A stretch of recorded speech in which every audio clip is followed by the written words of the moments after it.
So welcome back to Expedition Jack. Today I'm going to explore this 1974 MGB GT. This is what I've just bought for myself. It's my very first classic, and if you missed the last video, it's right here. This is the video that I promised that I would look at the good, the bad and the ugly of this car in particular, and that's what we're going to be doing today. And hopefully by the end of this video we'll be making a job list basically for myself of like what videos I'm going to be doing in the future, a job list of what I'm going to be fixing on this car and doing up. A lot of it is a little bit cosmetics here and there, but it's pretty good nick. It's pretty in good nick. So first of all, let's just jump into the good. So, you must excuse the dramatic lighting of this lovely garage right here. I'm actually filming this at 10:15 at night. It's just how it worked out, really. Don't ask. So first of all, I hope you can see that this has got a really good coat of paint on it. The previous owner actually really looked after it. They just went and got it resprayed, supposedly 2 years ago. That means a full respray of the primer and the top coat. And this is some good acrylic 2K paint. So you don't even need, these type of paints, you don't even need to use, what do you call it? Top spray? Clear coat, that one.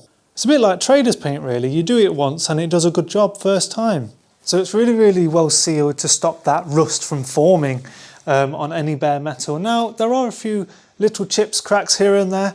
I may look at them in the future, but for now, it's in good condition. I'm very happy with it. It's the same story under the car as well. I think at the time they had it resprayed, all the paint, they actually applied some underseal to all of the undercarriage of the car, which is just such a bonus because that was one of the main things that people commented on the last video. Because rust is a demon that will cock its head around the corner when you least expect it. So for now it looks alright, it'll be good for the time being, but I'll just keep an eye on it just in case a bit flakes off and I'll reapply some undersealant. But at least the majority is already done. Very promising, very, very promising. All 4 wire wheels are in very good condition as well, and the tyres. Looks like they've got brand new tyres on all the wheels. It's crazy. And then the wire wheels themselves. I do love these designs, especially like these, the spinners at the end. There's no broken spokes. There's good tread on all the tyres. And then I'm actually on about using these paint touch-up pens to colour in the lettering on the tyres, you know, like in that old style. Because it's quick, easy to do. If I don't like it one day, I can just remove it with alcohol. Maybe, because I do like the style, I will look at getting white walls. Looking around the front, we have beautiful chrome bumpers with these overriders. I may look at changing these in the future, just to have the full-on chrome, because I do like the chrome of this car. The chrome's in really good condition. I haven't cleaned this up since I've got it yet, because I want to do a few jobs on it before I super clean it. I've got some good plans of super cleaning the car. So super cleaning the overall car and super cleaning the engine bay. That's another job. That's probably one of the last jobs. And then super cleaning the glass, all sorts, the wheels. Yeah, super clean. I'm going to actually show you how to polish up your chrome. You can actually use compound and polish for literally everything. It's amazing. I'm going to test it out, try it and tell you what I find. Yeah, the grill's in good condition. What's your opinion, guys, on this is a 1974 model. Obviously this grill is true to the year. What's your opinion on me just changing this out for a silver grill? You know, the earlier models with the straight slat silver grill, just flipping that out. I know people can do, but I just want your opinion on it. Obviously I'll keep the original grill so I can always put it back on. But yeah, love to hear your opinion down in the comment, because I'm very new to this, very, very new. So, more good stuff found inside. So we've got this beautiful wooden steering wheel, like a nautical steering wheel. That was done by the previous owner, and all of this walnut dash, this beautiful walnut dash. I love it. I mean, I was looking for cars. I had very low expectations, but some like dream points that I really stood out to me when I wanted to buy one was wire wheels, chrome bumper. Wasn't too bothered about the grille because I can just swap the grille out. But I do quite like this grille, it's all right. But if I had the opportunity, I probably would swap it. And then this beautiful walnut dash, that's just a huge bonus on this one. However, family tell me that, oh, why do you want that? Oh, you'll have to change that for winter. I'm like, why? Because it's going to be cold on your hands. That's why people have those driving gloves. Well, I don't really have driving gloves, but there you go. That's on my Christmas list. So I'm very pleased with this, and this was all done quite recently. A few blemishes, but we'll go into the bad and the ugly later. Horn works when the ignition is on. The interior is very good, happy with that. This seat, the passenger seat, is unbelievably untouched. Nothing needs to be done with that. The driver's seat, however, is a bit left for desire, if you know what I mean. We'll be looking at that. And then all this black dash here is really in good condition. Windscreen in good condition, no scratches, and doors work. The passenger side has been levelled. This one just needs a bit more levelling. The interior decor is quite clean, and the best thing ever, when I was viewing some old classic cars and other MGs when I was thinking of buying, there's no smell. Literally no smell. In some of them, you can smell of old mold and just water got in or something like this. Water gets in this, but yeah, it doesn't smell. It's nice. It's absolutely nice. I did have a tree. Where's my tree gone? And these are decent. These are in decent nick.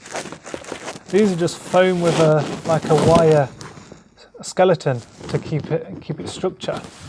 I don't know if that's been done because that's really good condition. Passengers is a bit floppy, but still, it's still acceptable for what I'm going to use it for.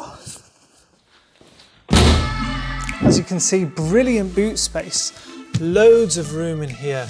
I can literally take all of my kit. It was designed like a sports car that you could actually take on good weekends and trips and fill this up with great stuff and a lot of my camping kit in particular. The carpet's good, very, very good, with some snaps on here, very useful. The boarding is okay. This is coming off a bit. Actually, yeah, the boarding is all right. I thought in the last video I seen that this is a bit dodgy. A little bit of mould. I'll clean that up with some alcohol or replace this. It looks all right to just clean it up when I do a super clean. Then I've got a full-on spare, as you've seen in the last video, and it's nice and pinned down. I don't know if you can see how clear it is on this camera, but this is the original colour. It was a darker sort of burgundy shade, but it's not really burgundy. It's a bit more metallic than burgundy. I can't really describe it. I'm not sure of the name of that one. However, it has been resprayed, so all these interior chassis bits are the original colour. The outside chassis that got resprayed about 2-3 years ago, that's gone to tartan red, so it's still a true MGB colour. It's just a different shade to what it was originally, because on the paperwork it just says red. Now, there's tons of shades of red, Christmas red, or anything like this. But I do like the tartan red. I would have chosen the brighter red over this. I do like things saturated, like in my videos. I've got a Thor hammer and a true MG jack in here, which is a bonus.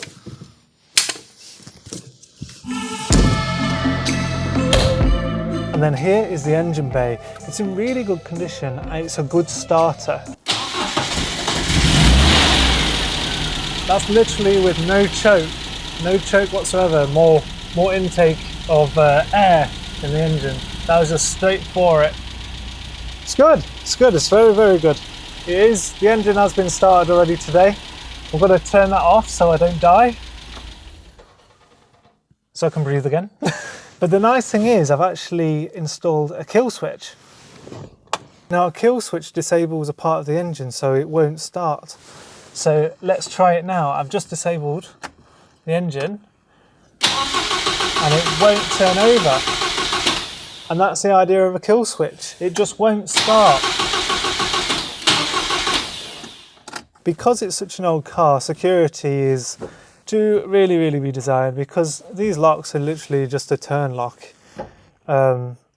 it's not really a lot. With modern day, you can get into it pretty easy. So just to disable the engine manually is amazing. Wow, running the engine for that small amount of time, it's already intoxicating. Now, all MGs leak. However, I got John, who I bought it from, to give it a once over of the seals, of just check for oil leaks, because it did have a bit of a major oil leak that we didn't know when it ran a lot. But it seems to have worked. There's no more oil leaks. There's drips and drabs, but it's nothing compared to what it was. It's now holding its oil. It's lifeblood of the engine. And all the electrics in this car seem good so far. All I've had so far is a dodgy solenoid on the hazard lights. Look at that engine bay. It's a Frankenstein monster of new and old mixed together. A great fusion. Very dirty, very filthy mind. But I'm sure to sort that out at one point when I get around to it. It's probably at the bottom of my list. The engine has already been painted again beforehand. And then you've got this really, really old style master cylinder brake fluid. Oh, what's that? Oh, it's a fuse thing. Lucas, England. Where's that come from? I bet it's off here somewhere. Oh, it's off here. I've been driving around with that in there. Good job it hasn't fallen out. But yeah, like I say, it needs a... Oh yeah, there you go, it covers that now. Sweet. Fixed. That's another good thing done. The heater works, everything works that I know of in here. I need to check the dash pots at some point. So yeah, it's all good so far. It runs very, very well. It runs solid. Like I can trust it. However, I'm building my confidence with it. Like anything, I'm building it up to those big camping trips, you know. First, I need to weather seal it a bit better. Some more positives is that the seating. The seats in this are really comfortable. The way you sit, and it just works. However, I do wish this had a bit of a back, you know, for the neck, because I'm quite tall, so I need it sort of rested quite back, so I'm away. If I lifted this up to the normal thing, it's all right, but it's I feel a bit close to the glass. I'm used to being away from a glass, and seeing the mirrors, it just makes it easier for me. But then there's no head rest for me. Bit bad for the old whiplash. The ride of this is really smooth. It's good. It does skip round corners a bit, but no, it's all right. Then also I've gone a bit more modern, and I've actually fitted a dual USB here, so I can charge my phone, GoPros, batteries, camera batteries, and all that stuff. Power is quite important to me, like if I'm on a road trip. Now, let's move on to the bad. Let's start with the engine, shall we? I mean, there's not much to go wrong under here. All I'm on about is that there was some oil leaks when I got it. You can see this was oil here. I've still yet to clean this. This is the oil filter, but I mean there was oil splatter that splattered all of this. I've had that fixed. I've had the seals fixed, and that seemed to do the trick. Normally you replace this rocker filter, this rocker seal. That's a cork seal that you can buy. Very cheap. Easy to replace, and but the bad. This is the bad. Just look at the state of these leads, these ignition leads. The chin thing has come off here. I mean, it looks like the protector is still there. It's like something's caught it or something's been rubbing on it, but I don't see what could be rubbing on it. I may as well just replace the whole set and go down that route. I'll probably look into that. I do have some electrical tape, just put some electrical tape around them. That will do it for now. I'll clean it up, put some electrical tape around. That'll do it for now while I do the dead cylinder checks, checking all the 4 cylinders and for misfires and what have you, because I would rather do that first before I move on to the dash pots and the tuning, just to make sure the cylinders are firing right. If not, then I'll have to look into diagnosing that. Other than that, for bad, it's doing pretty all right. The only bad that I can think of is just, oh my God, this electrical wire loom. It's confusing the hell out of me. It's the old style fuses in this little fuse box. That's fine, I get that. It's going to take some figuring out for sure. for sure figuring out just to see what's what. It is nice though that it seems like they've actually put modern fuses within the lines. That's actually quite a good thing. This is like heat resistant shielding, sound deadening pad. This one is just non-existent. I don't know what's happened to that. Glue must have failed, fell off. I hope it didn't catch fire because that would be bad. But I got it like this, so I just need another set of these. Some sound deadening. That would be really decent. And that's the same for the inside. Let's go on the inside. So sound deadening for the interior is, well, it's existent, but it's not to modern day standards of modern cars. There's no real humdrum of this car. It's just like wind noise or road noise coming through. But as you can see under here, these are old carpets. I'm not going to be using these because they're gross. There was a bit of rot underneath. Water got in here from somewhere. I reckon it was from under here somewhere. This was before I had it, and when I bought it, it's like already been done. And this would start to rust because it was holding water and it was rotting. And if that had been left any longer, it would start to smell, the smell I'm on about before. But the nice thing is John at Classic Retro and Autos, not sponsoring this, I'm just very pleased with his work, that's why I want to mention him. He actually fully resealed this with some gunky stuff, saved me a job, saved me buying a tub of the stuff and doing it myself. I can see why he gets like 100% satisfaction rating. He's very, very good. But I will be sorting out some sound deadening at some point. I'll have to look into it. But this is what I'm replacing them with, some rubber ones. These are proper MG ones. I got them from Moss Autos. There we go. Just shove them in. Some people don't like rubbers, but obviously what I'm going to be using the car for, I might have muddy boots and everything like that. Carpet's not that ideal. Rubber's way more ideal. Resistant, I can just easily wash them with soapy water. Warm soapy water. And get all the mud and dirt out of it. But the main reason to start with that I got these rubbers is that if any water comes in, now there was water before, I've still got to diagnose where it comes from when I start using it properly. If it comes in, at least these mats or anything won't rot and there will be no smell. All there'll be is the water, and then John's already done this for me and he's actually lined some plastic bags within that so it won't seep through to the bare metal, which is genius. Very good, so it will just hold water and then I'll see it and I can try and diagnose it from there. So, and I'll keep these as well, but then once I diagnose the water, you see, then I can get into the soundproofing and sound deadening side of things, like a luxury Chevrolet or yeah, whatever. What else is bad in here? And then screws. Screws are a huge issue for the interior of this car. I don't know how many times I've taken it off and put it back on, but they've bloody always lose one screw every time they've done it because there's interior pieces that is just flopping down. Can you see this at the back? That's just because there's a screw missing. But easy to remedy. Just get a screw that fits, screw it back in. Easy. Then another bad point will be the jammy accelerator pedal.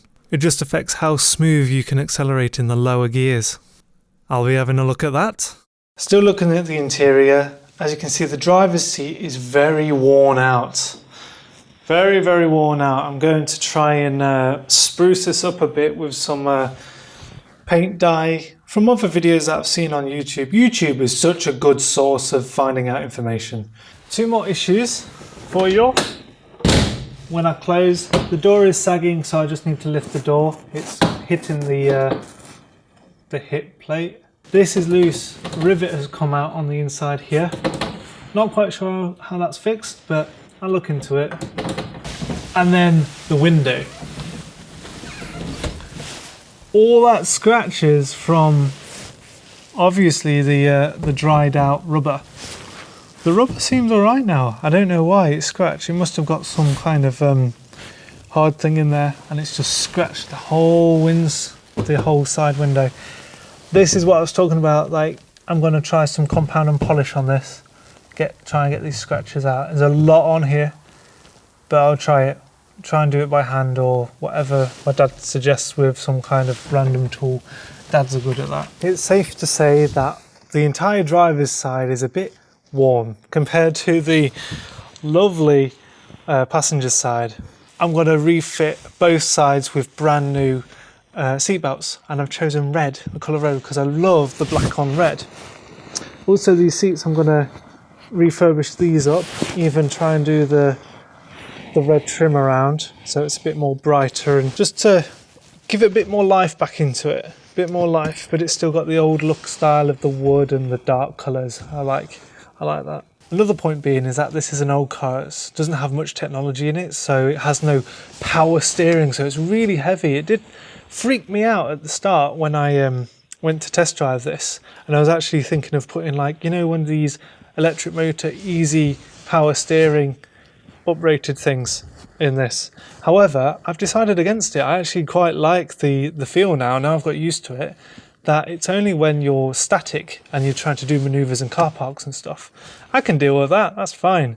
Once you get up to about 10 to 15 miles per hour, it becomes like a normal car, it drives easy. And being a better driver, learning this vehicle and this car, how it drives, how it performs, and how it underperforms, so I can adjust my driving skill to it. Like I was taking it on the motorway at 70, and when you're overtaking people, as you do, it carries on, a bit of inertia. You would go back after going out and it would wobble, but that's just me learning the car. I'm sure I'll adjust to that, because normally you got the power steering and a lot of stuff, stabilization in the electronics of a vehicle. This is all manual, all manual.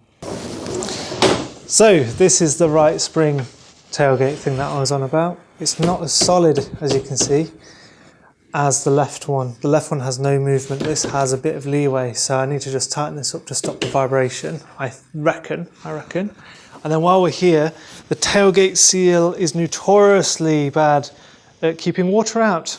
So that's something I need to look at, is weather sealing. John, I love John so much because he's such an honest John. He's true to his word, and he tells you what's good and what's bad. That's the main thing. Even though he's selling these cars and he's wanting to sell them, he actually tells you in the face what's wrong with it and what to expect. So you're not just left out on your own to discover these things. If he knows it, if he knows what's wrong with it, he'll tell you. And I do really respect that. Whole tailgate seal is all cracked and it lets in water. So I need to get a new one and replace that.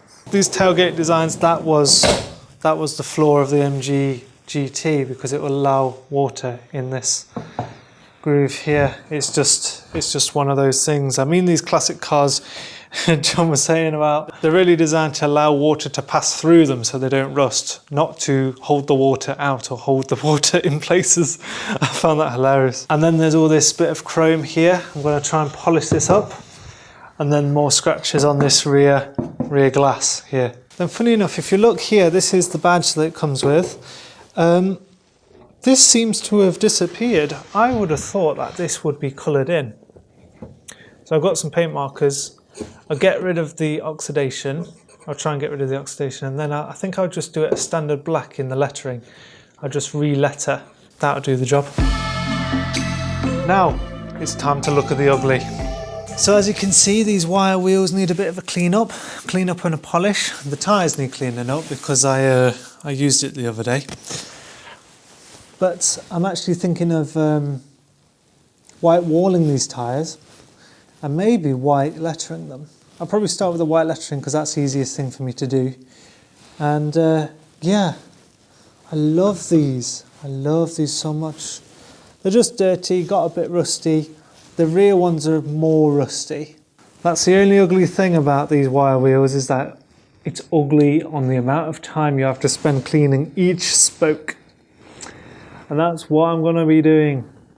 Time. Then you may have noticed this earlier. I need to do something about this badge and front grille. Just to, I think the badge needs replacing, to be honest. I'm not really keen on the red colour of the badge. I want to change it to the older style black with silver. But that might come with, if I switch out the grill will come with the badge, so there you go.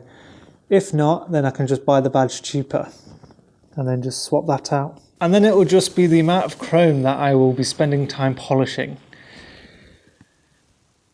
But I'll be trying to seal it with good polish and wax, so then it should last longer. We'll see how the results go. Like I said, this is one of the good points. It is actually in good condition. It's starting to rust, but I'm waiting for the day to just get around to it, and that'll be another job done. And then this ugly engine bay that needs a once over, a degreaser and a de-oiling as well. But I'll get around to that. Now, if you can see this, MGBs are quite prone to getting bubbles of rust underneath the chrome trim here. The nice thing is it was resprayed like 2-3 years ago. However, they are starting, and I'm just wondering whether I nip it in the bud. Comment down below, by the way, of have you got bubbles under the paint? Should I treat it straight away before it becomes a problem? This is still very small, very in good condition. I misremembered it actually. I thought it was a bit worse off, but yeah, that's about it. And then it's just a little bit down here of rust, slightly, but that's about that.